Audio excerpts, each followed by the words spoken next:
नमस्कार साथियों, योजना संचालन पोर्टल के संबंध में हमारे कुछ साथियों ने बेसिक जानकारी के लिए अनुरोध किया है। तो इसके बारे में आज हम यहाँ इस वीडियो में जानेंगे कि जिनके सीबीओ कार्यालय से सैंक्शंस जारी हो चुकी है तो वो शुरुआत में किस प्रकार से प्रक्रिया संपादित करें।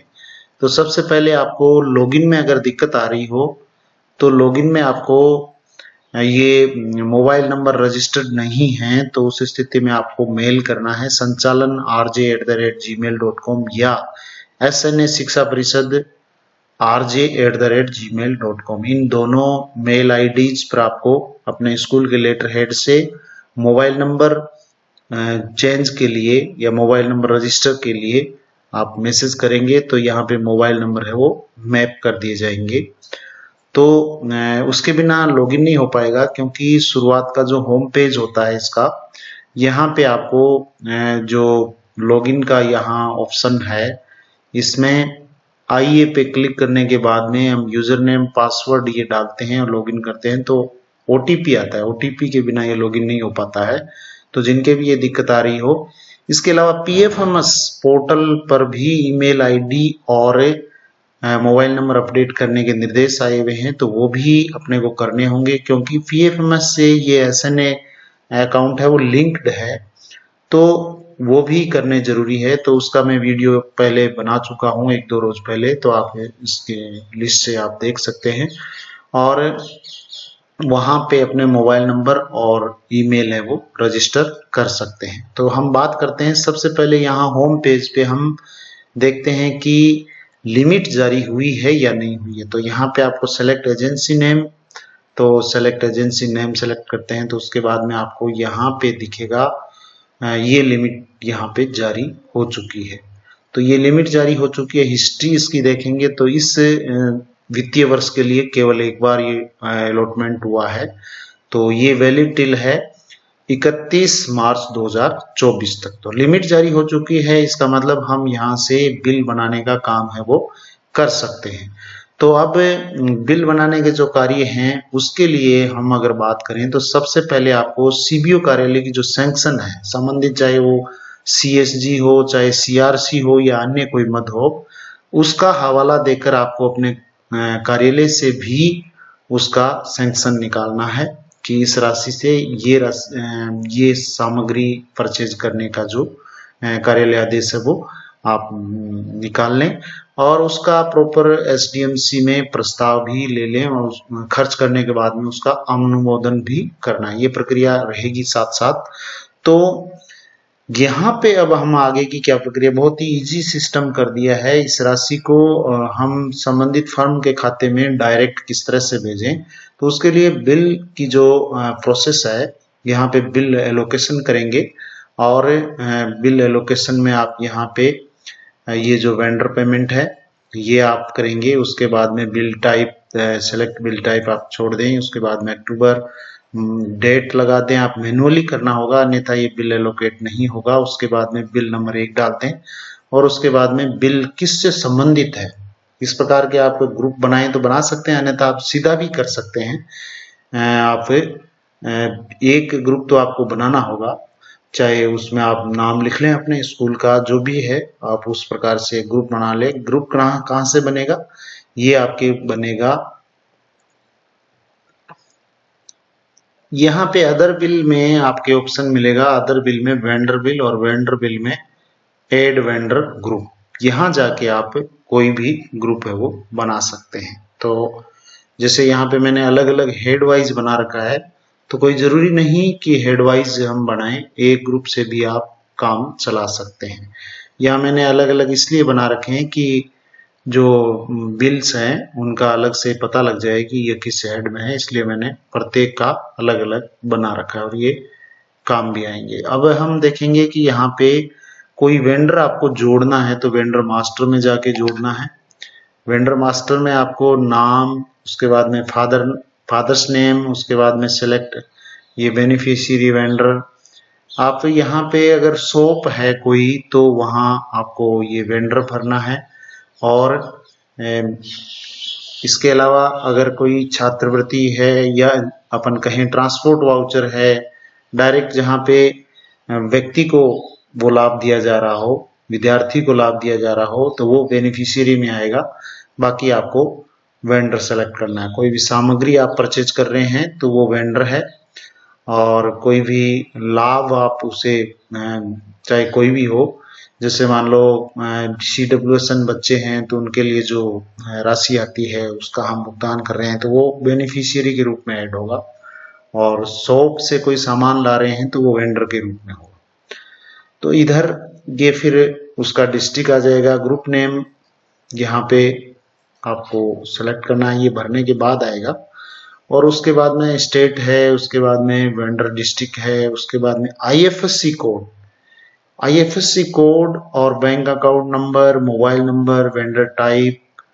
वेंडर टाइप में जैसे कोई सोप है तो उसको आप कमर्शियल कर दें, व्यवसायिक उनका प्रतिष्ठान है। और अगर कोई बेनिफिशियरी है जैसे स्टूडेंट है या कोई अन्य बेनिफिशियरी है तो उसको आप पर्सनल कर दें। और उसके बाद में वेंडर एड्रेस, और उसके बाद में GSTIN नंबर अगर उसके हो, जो फर्म होगी वेंडर होगा उसके GSTIN नंबर यहाँ पे आपको डालने हैं। पैन नंबर भी यहाँ पे आपको इंटर करने होंगे। तो ये सूचनाएं हैं वो सावधानी से भरनी है, अन्यथा इसमें अगर त्रुटि हो जाए तो फिर उसके बाद में करेक्शन तो होता है लेकिन उसकी प्रक्रिया है वो बढ़ जाएगी, काम बढ़ जाएगा आपका। इसलिए थोड़ा सा इसे वेंडर जो डिटेल है उसको विशेष रूप से ध्यान से आप भर लें। तो ये जैसे ही यहाँ पे हम सबमिट करेंगे तो ये वेंडर है वो ऐड हो जाएगा।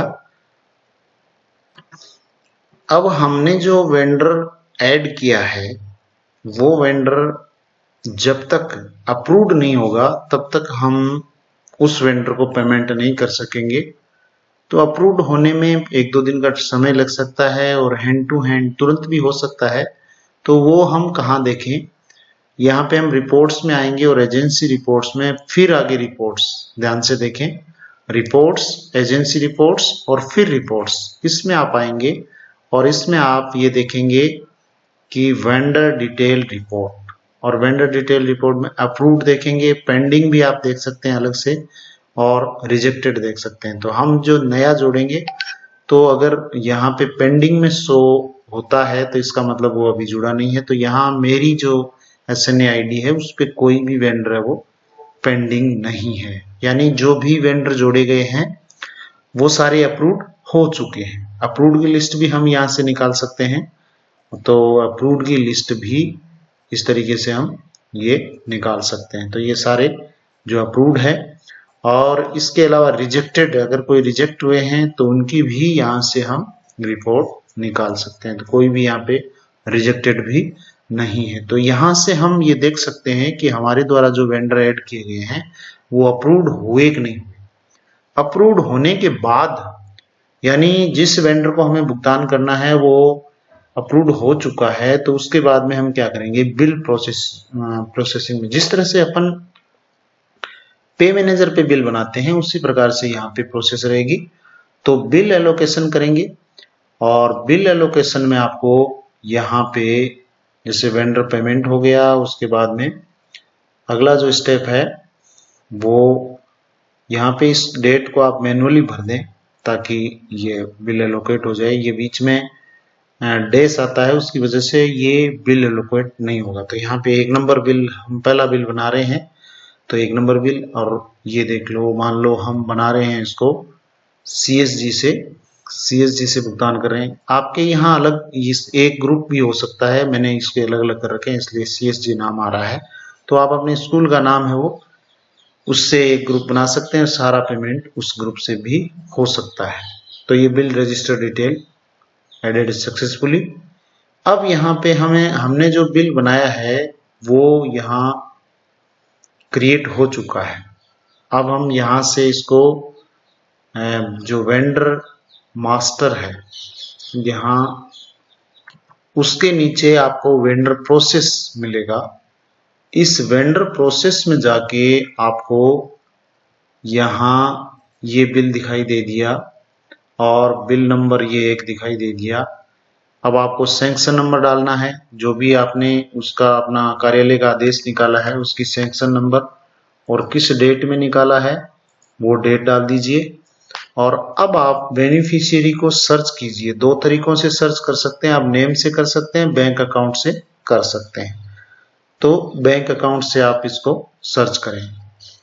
तो आप जो भी यहाँ पे बैंक अकाउंट से या आप जब सर्च करोगे नेम से तो आपको यहाँ पे मिल जाएगा। ये यहाँ पे नाम मिल चुका है और यहाँ अमाउंट भरना आपको, जो भी अमाउंट है। ये आप डिटेल चेक कर लें कि जैसे यहाँ पे विश्वकर्मा नाम आया है और वर्क ऑर्डर नंबर यहाँ पे डाल देंगे रिमार्क में और इसको सबमिट कर देंगे। तो यहाँ से हम इसको सबमिट कर देंगे। तो ये आपका वेंडर प्रोसेस हो चुका है। उसके बाद में वेंडर बिल रिपोर्ट में जाके आप यहाँ वापस इसी को सेलेक्ट करोगे और इनर और आउटर और शेड्यूल तो अगर कोई कटौती हो तब आपको डाउनलोड करना है, अन्यथा इनर और आउटर को डाउनलोड करना है। तो यहाँ पे अभी मैंने इसको वहां पे सबमिट नहीं किया था, इसलिए ये रिपोर्ट है वो ब्लैंक आ रही है, नहीं तो यहाँ पे वो अमाउंट आ जाती है और उस वेंडर का नाम वगैरह वो डिटेल आ जाती है। अब उसके बाद में हमें क्या करना है, रिपोर्ट हमने चेक कर ली, बिल अच्छी तरह से बन गया। उसके बाद में आपको फॉरवर्ड करना है, बिल को फॉरवर्ड एंड ECS अप्रूवल। तो यहां से आप bill forward and ECS approval पे जाएंगे तो OTP के माध्यम से आप इसको फॉरवर्ड करेंगे। इसके आगे अंदर एक और टैब आएगा, उसमें आपको फॉरवर्ड का ऑप्शन मिलेगा। तो अभी आप इसके अंदर इंटर करोगे OTP के माध्यम से और उसके बाद फिर आपको ऑप्शन मिलेगा। जैसे मैं यहाँ पे OTP डालता हूं तो यहाँ पे मेरे उसमें किसी तरह का डाटा नहीं है, इसलिए यहाँ पे डेटा नॉट फाउंड, क्योंकि मैंने वो फाइनल जो फर्म का नाम वो सेलेक्ट करके और अमाउंट वो सबमिट नहीं किया था, इसलिए यहाँ पे ब्लैंक आ रहा है। तो ये जो प्रक्रिया है ये रहेगी। इसके बाद में हम प्रिंट निकाल के और इस बिल के साथ में जो स्वीकृतियां हैं उनको लगा देंगे और मूल बिल है वो भी उस पर जो प्रक्रिया करनी होती है पेड एंड कैंसिल्ड और वो जो सारी प्रक्रिया है स्टॉक एंट्री वगैरह सब करके और उस बिल को फाइल में सुरक्षित रख लेंगे। तो ये मूल रूप से जो बेसिक जानकारी थी इसके बारे में। इसके अलावा अब देखिए हमने ये बिल बना लिया, अब ये काम में नहीं लिया इसको, तो इसको डिलीट करना है तो वो कहां से करेंगे। पे मैनेजर की तरह ही आपको यहाँ पे बिल एलोकेशन में बिल मॉडिफिकेशन नाम मिलेगा, बिल मॉडिफिकेशन, और इसको हम यहाँ से डिलीट कर देंगे। Are you sure to want this record, तो ये बिल है वो डिलीट हो चुका है, नो रिकॉर्ड एग्जिस्ट। तो आज के लिए बस इतना ही। Thank you very much. जय हिंद, जय भारत।